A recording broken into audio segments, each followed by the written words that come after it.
वालेकुम सलाम रहमतुल्लाहि वबरकातुहू। तकाफुल कंपनियां हज़ारों के नाम से चल रही हैं। पाक कतर तकाफुल हो, कतर तकाफुल हो, दाऊद तकाफुल हो, बहुत सारे तकाफुल कंपनियां काम कर रही हैं। लेकिन उसमें हमारे असातिज़ा की राय यही है कि ये सिस्टम जायज़ नहीं है।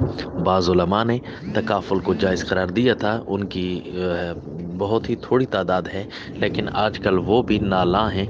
वो कहते हैं कि करोड़ों और अरबों रुपए के घपले होने लग गए हैं तकाफुल के नाम पर। तकाफुल सही तो ये है कि इंश्योरेंस हराम पॉलिसी जिसे कहते हैं ना, बीमा पॉलिसी बाकायदा हराम है। उसी हराम के एक जदीद मॉडल है जो कि पेश कर दिया गया है। सही ये है कि इसका और इंश्योरेंस का कोई जो है अलग थलग काम नहीं है, दोनों एक ही चीज़ें हैं। लिहाजा इस हराम में ना पड़ें। और जो है इस तकाफुल सिस्टम में बाज़ उलमा जिन्होंने हलाल का फतवा दिया था वो भी आजकल नाला हैं, क्योंकि इसके अंदर अरबों के घपले हैं और फ्रॉड हुए हैं। वस्सलाम।